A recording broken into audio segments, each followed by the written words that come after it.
ជំរាបសួរនិងសួស្តីកូនសិស្សទាំងអស់គ្នាជាទីស្រឡាញ់រាប់អានថ្ងៃនេះជួបលោកគ្រូមួយវីដេអូទៀតហើយដែលលោកគ្រូនឹងលើកយកមេរៀនតពីវីដេអូមុនដែលយើងនិយាយអំពីពាក្យថា have got អូខេ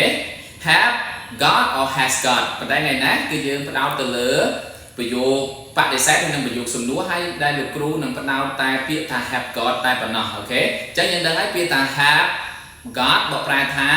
មានដែលវាបង្ហាញអំពីកម្មសិទ្ធិអីមួយអូខេឬក៏នរណាម្នាក់តែឥឡូវយើងទៅមើលទម្រង់ negative របស់យើងទាំងអស់គ្នាតាក់ទងទៅនឹង have got អញ្ចឹង negative របស់យើងវាគឺ have not got or haven't got បកប្រែថាមិនមានអូខេអត្ថន័យវាបដិសេធបែបហ្នឹងគឺបកប្រែថាមិនមានហើយយើងប្រើជាមួយនឹង subject pronoun I you we they plus haven't got or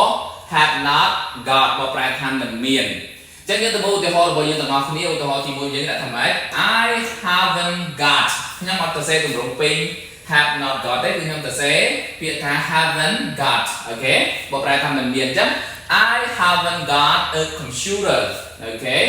ខ្ញុំមិនមានអញ្ចឹងអត្ថន័យបដិសេធវាបកប្រែថាខ្ញុំមិនមានកុំព្យូទ័រនោះទេអូខេ number 2 you haven't got a car អ្នកមិនមានឡានមួយគ្រឿងនោះទេឬក៏អ្នកមិនមានឡាននោះទេ number 3 we haven't got 3 books អត់មានអូខេគឺទម្រង់បែបហ្នឹងហើយចំណុចទី4យើងមើលទាំងអស់គ្នាចំណុចទី4ថាតើចំណុចទី4ហ្នឹងត្រូវទេត្រូវឬក៏ខុសតើឥឡូវចំណុចទី4 they don't have got pants យើងមើលពាក្យទី4 they don't have got pants ត្រូវទេចឹងគឺប្រយោគហ្នឹងអត់ត្រឹម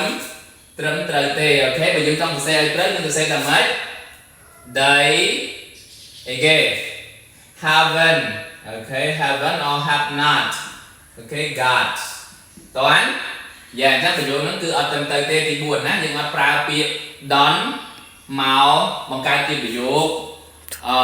បដិសេធទេដោយសារតែ got នេះវាអាចដើរតួជា auxiliary verb ហើយវាបង្កើត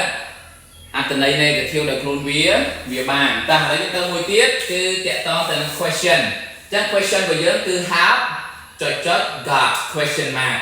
អូខេគឺសំណួរអញ្ចឹងយើងយកពាក្យ have ហ្នឹងមកបង្កើតជាប្រយោគសំណួរដោយសារតែវាជា auxiliary verb ដែលវាអាចបង្កើតប្រយោគសំណួរនិងប្រយោគបដិសេធដល់ខ្លួនវាបានអញ្ចឹង have ផ្លាស់ឲ្យគេ I you we they got question mark ឥឡូវយើងទៅមើលទី1របស់យើងទាំងអស់គ្នា have you